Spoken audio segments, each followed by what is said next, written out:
So welcome daily current affairs session of 5th of August 2022. So the first question is Commonwealth Games जो अभी हो रही है 2022 in Birmingham UK in badminton mixed में team event India got defeated in final by India जो है badminton के mixed में हार गया है और इनको सिल्वर मेडल मिला है इंडिया को।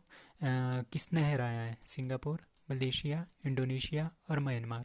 सो answer is B, that is Malaysia. तो इंडिया और मलेशिया का मैच चल रहा था बैडमिंटन मिक्स्ड का। तो इसमें मलेशिया ने इंडिया को 1-3 से हरा दिया है। सो इंडिया को मिल गया इसमें सिल्वर मेडल और Malaysia won the gold medal. तो ये कौन से कॉमनवेल्थ गेम चल रहे हैं? 22 2022 है, 22 कॉमनवेल्थ गेम्स बर्मिंगम यूके। तो अभी तक इंडिया ने 5 ही गोल्ड जीते हुए हैं। Mirabai Chanu 49 kg, Jeremy Lal Darunga 67 kg and अंचिता शेवली 73 kg। ये तीनों हमारे पास किसके लिए हैं? वेट लिफ्टिंग में। और टेबल टेनिस में किसको हराया था? सिंगापुर को हरा के गोल्ड मेडल जीता था। और लॉन बॉल में जो 4 वुमेन की हमारे पास टीम है उन्होंने गोल्ड मेडल जीता है। This is the first gold medal in lawn ball. ठीक है। उसके बाद विकास ठाकुर जो हिमाचल के हैं उन्होंने 96 kg में सिल्वर जीता है। And Commonwealth games first time कब हुआ था? फर्स्ट इन 1930 हैमिल्टन कनाडा में। और आपने ये भी याद रखना है जो पैरा ओलंपिक है, ठीक है, पैरा ओलंपिक जो हुए थे वो 1960 में सबसे पहली बार हुए थे। ठीक है, 1960 में। और विक्टोरिया और 2026 में विक्टोरिया ऑस्ट्रेलिया में होंगे। Now Swami Vivekananda Yuva Shakti Yojana is started by Kerala, Karnataka, Tamil Nadu और Maharashtra. So the answer is B, that is Karnataka. So Karnataka ने स्वामी विवेकानंद युवा शक्ति योजना स्टार्ट की है। इसके अकॉर्डिंगली क्या होगा? To empowerment of the rural youth, जो गाँव में युवा रहते हैं उनको एम्पावर करने के लिए, उनको रोज़गार देने के लिए। ठीक है, इसमें क्या बनेंगे? इसमें सेल्फ हेल्प ग्रुप बनेंगे। ठीक है, जो पीपल्स होंगे, जो यूथ होंगे, उनके सेल्फ हेल्प ग्रुप बनेंगे। ठीक है, और कितने बनेंगे? ये 28,000 विलेजेस हैं, तो सब में से एक एक सेल्फ हेल्प ग्रुप बनेगा। ठीक है, और उनको पैसा देंगे कितना? 1.5 लाख रुपया एवरी ग्रुप को दे देंगे। ठीक है, तो 10 लाख पीपल होंगे जिसमें से 5 लाख बॉयज़, 5 लाख गर्ल्स को सिलेक्ट किया जाएगा। और ये सब इससे बेनिफिटेड होंगे बाय दिस स्कीम। सो 12 जनवरी को क्या मनाया जाता है हमारे पास? National youth day on the birthday of Swami Vivekananda. CM नाश्ता योजना किसने स्टार्ट की थी? By Tamil Nadu government. कौन से? फर्स्ट से लेके 5th क्लास के स्टूडेंट को सुबह सुबह नाश्ता करवाना है, ब्रेकफास्ट करवाना है। सो ई अधिगम योजना किसने स्टार्ट की है? हरियाणा गवर्नमेंट ने। क्या देना है? Free tablets to the students. ठीक है, उसके बाद नारी को नमन योजना, ये एचपी गवर्नमेंट ने अभी भी स्टार्ट की है कुछ दिन पहले। दैट इज़ 50% लेस फेयर होगा for women in public transport, that is in buses. Now who became the new commissioner of central vigilance commission? तो सेंट्रल विजिलेंस कमीशन जो करप्शंस वगैरह होते हैं उसको पकड़ने के लिए सेंट्रल विजिलेंस कमीशन होता है। तो किसने? संजय कोठारी बने हैं, अमिताभ कांत, सुमन बेरी या Suresh N Patel? So answer is Patel, आपने याद रखना है, S N Patel, that is Suresh N Patel. इनको न्यू कमिश्नर बनाया है सीवीसी का। सो सीवीसी को ओथ कौन प्रोवाइड करता है? President of India. ठीक है, CVC is a constitution body नहीं है, स्टैचुरी बॉडी है। जो कब बना था? एक्ट के थ्रू बना था। स्टैचुरी बॉडी एक्ट से बनती है, दैट इज़ 2003 में ये एक्ट पास हुआ था। बट सीवीसी पहले ही बन गया था, 1964 में सीवीसी बना था करप्शंस को रोकने के लिए। इसके अंडर फिर उन्होंने सीबीआई को भी डाल दिया था, 1964 में। ठीक है, तो किस कमेटी की रिकमेंडेशन हुई थी? संथानम कमेटी ने इसको रेकमेंड किया था। ठीक है, उसके बाद ये कंटिन्यू 1964 से चल रही थी सीवीसी, और 2003 में इसका एक्ट आया और इसको स्टैचुरी बॉडी का स्टेटस मिल गया। ठीक है, तो ओथ कौन प्रोवाइड करता है? President of India. अपॉइंट कौन करता है? President of India. But on the recommendation of, recommend कौन करता है? Prime minister, home minister and leader of opposition. ये तीनों मिलके एक बंदे को रेकमेंड करेंगे और प्रेसिडेंट के सामने लेके आएंगे और प्रेसिडेंट उनको अपॉइंट करेगा और ओथ भी दिलाएगा। और कुछ और डिस्कस करते हैं। लाइक 15th, आजकल 15th फाइनेंस कमीशन चल रहा है, नंद किशोर सिंह इसके हेड है। चीफ इलेक्शन कमिश्नर कौन है आजकल? राजीव कुमार। अटॉर्नी जनरल कौन है? K Venugopal. Controller and auditor general CAG Girish Chandra Murmu, ये कल भी पढ़ा था। Vice chairman of NITI Aayog that is Suman Bery. And CEO of NITI Aayog that is Parameswaran Iyer in place of Amitabh Kant.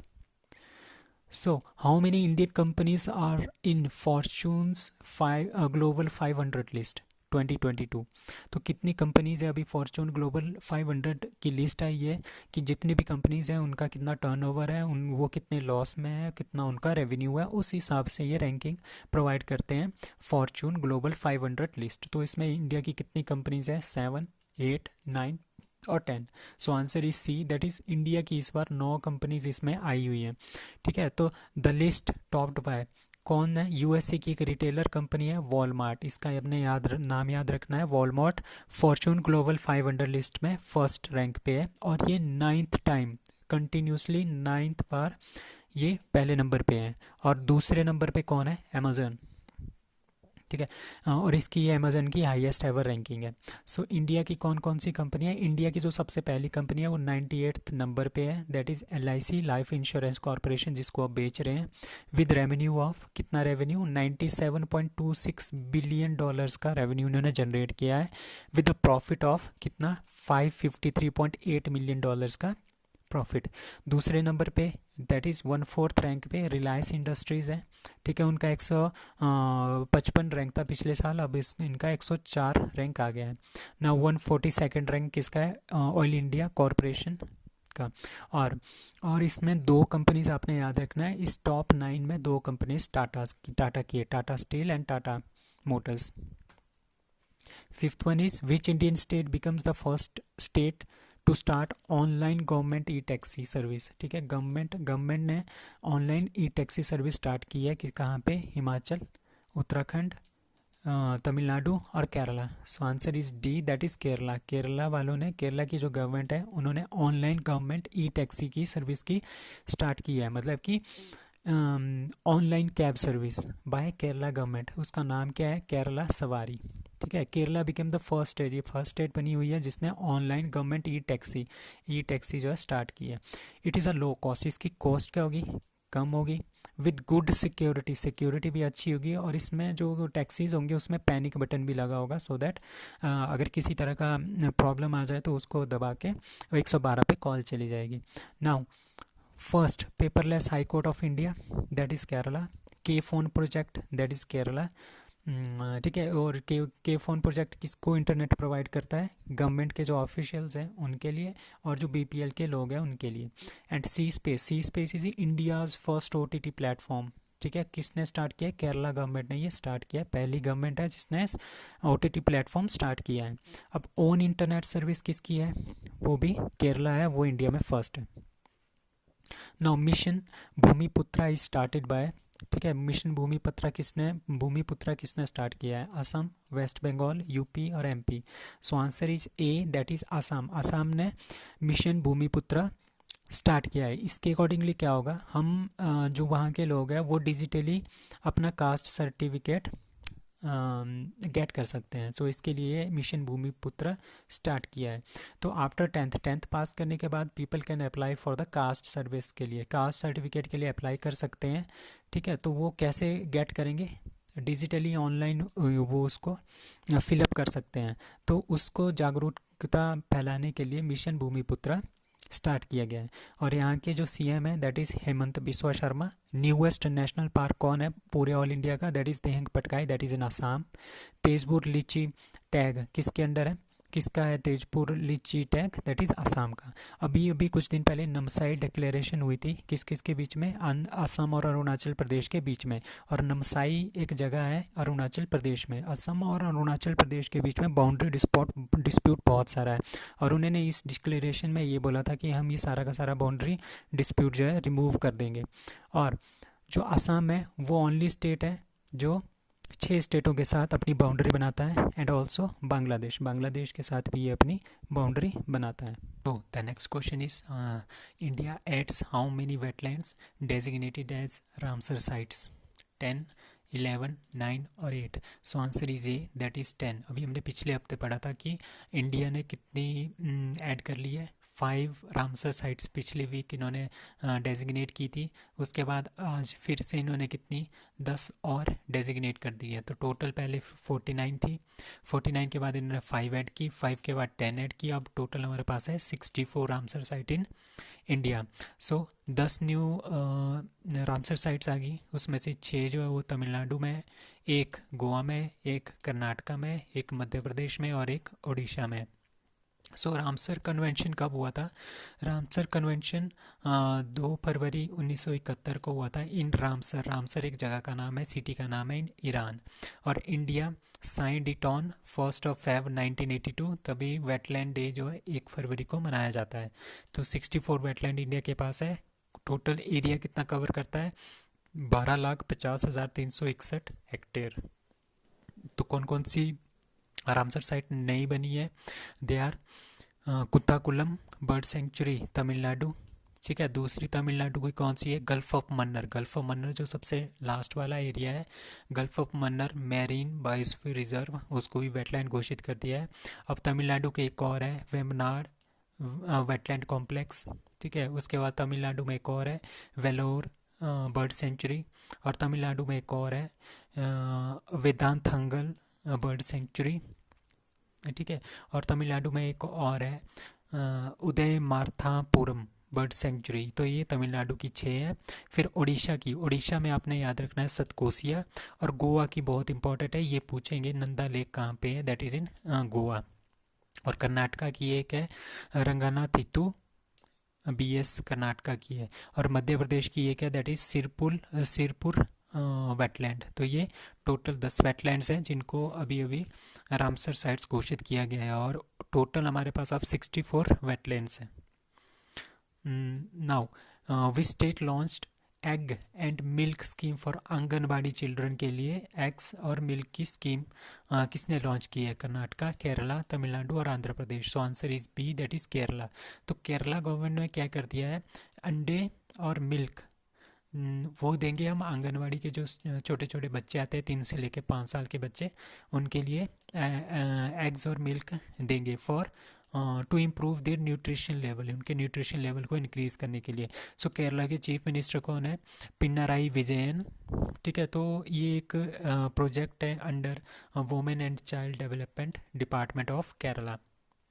तो स्टेट गवर्नमेंट ने कितना अलॉट किया है? 61.5 करोड़ रुपीज़ इसके लिए अलॉट किए हैं, जिसमें सिर्फ एग आएंगे और मिल्क आएगा, ठीक है। तो फर्स्ट इन द कंट्री, तो ये पूरे कंट्री में कहीं पे भी नहीं है, तो ये फर्स्ट इन द कंट्री है जहाँ पे एग और मिल्क मिल रहा है आंगनबाड़ी चिल्ड्रन को। Each children will be given, ठीक है, सभी को दिया जाएगा 125 ml of milk 2 days of week. दिन में एक सब हफ्ते के अंदर 2 दिन में 125 ml दूध और एक अंडा दिया जाएगा ट्वाइस, 2 बार, फॉर कितने दिनों के लिए? 44 वीक्स। सो 44 वीक्स कितना बनता है? 10 मंथ तक ये काम चलेगा। So under this project 4 lakh children, 4 lakh children जो है इसमें उनको एग्स और मिल्क मिलेगा of the age from 3 to 6, ठीक है। 33,115 आंगनबाड़ी ऑफ द स्टेट। सो एक इसी तरह की एक और योजना थी CM नाश्ता योजना और ब्रेकफास्ट स्कीम, ये तमिलनाडु ने स्टार्ट की थी, अभी पिछले वीक की न्यूज़ है। तो ये दोनों स्कीम्स बहुत इंपॉर्टेंट है from 1st to 5th class. तो इंडिया की सबसे पहली ब्रेकफास्ट स्कीम तमिलनाडु, इंडिया की सबसे पहली egg and milk scheme anganwadi के लिए Kerala. Now, 9th question is who has been appointed the director of in PMO office? PMO office में डायरेक्टर किसको अपॉइंट किया गया है? माधवीपुरी बुच, गीता गोपीनाथ, अलका मित्तल और Shweta Singh. So the answer is B, answer is B, that is Gita Gopinath, ठीक है। तो गीता गोपीनाथ है, तो 2008 बैच की ये क्या है? Foreign service, Indian foreign services officer है। So PMO is headed by the principal secretary. तो PMO का जो हेड होता है वो प्रिंसिपल सेक्रेटरी आता है, उसके बाद जो डायरेक्टर आते हैं वो बनिए श्वेता सिंह। सो करंटली जो हेड है वो है Pramod Kumar Mishra. He is the principal secretary of PMO. So PMO क्या होता है, एक सपोर्टिंग स्टाफ होता है टू पीएम ऑफ इंडिया। ठीक है। सो ये जो इसमें आता है माधवीपुरी बुच, तो माधवीपुरी बुच जो है वो फर्स्ट फीमेल चेयरपर्सन है security exchange board of India की। And Alka Mittal is the first female chairperson of ONGC. And Gita Gopinath कौन है, ये फर्स्ट डिप्टी मैनेजिंग डायरेक्टर है इंटरनेशनल मॉनिटरी फंड की। और गीता गोपीनाथ हमारे पास एक पहली फर्स्ट वुमेन है to be featured on the wall of former chief economist of the IMF. So, last question is world's largest floating solar power plant will be constructed in. So world का सबसे बड़ा floating solar power plant मतलब कि ये पानी के ऊपर बनाया जाएगा, पानी के ऊपर सोलर पैनल्स बिछाए जाएंगे। सो ये कहाँ पे कंस्ट्रक्ट किया जाएगा, मध्य प्रदेश, हिमाचल प्रदेश, उत्तर प्रदेश और लद्दाख। सो answer is A, that is Madhya Pradesh. So the floating solar power plant will be constructed in Khandwa. Khandwa कहाँ पे हमारे पास, एमपी में, मध्य प्रदेश में खांडवा है। ठीक है। इट विल जनरेट, कितना जनरेट करेगा, 600 मेगावाट पावर। 600 मेगावाट पावर एक साल के अंदर 2022 से 2023 में ये 600 मेगावाट पावर जनरेट करेगा। So this project is estimated to be of 3000 crore. तो ये भी याद रखना है, ये बहुत ही ज़्यादा इंपॉर्टेंट क्वेश्चन भी इंपॉर्टेंट है और इसकी ये जो इन्फॉर्मेशन है is very very important. So Khandwa district will become the first district, will become the only district in the state. मतलब कि एमपी में ये पहली डिस्ट्रिक्ट बनेगी जिसमें थर्मल पावर प्लांट भी है, हाइड्रो पावर प्लांट भी है और सोलर पावर प्लांट भी है। तो solar power plant will built on. तो सोलर पावर प्लांट इसीलिए फ्लोटिंग होगा क्योंकि ये पानी के ऊपर होगा। तो किस नदी के पानी के ऊपर होगा, दैट इज़ नर्मदा रिवर के ऊपर इसको बनाएंगे, नियर ओमकारेश्वर डैम के पास। ठीक है। सो इनका फ़ायदा क्या होता है फ्लोटिंग सोलर पावर प्लांट का, कि ये मॉड्यूल बहुत इजीली हम इसको इंस्टॉल कर सकते हैं। ठीक है। They do not require any land levelling and vegetation removal भी इसमें रिक्वायरमेंट नहीं होती है। Thank you.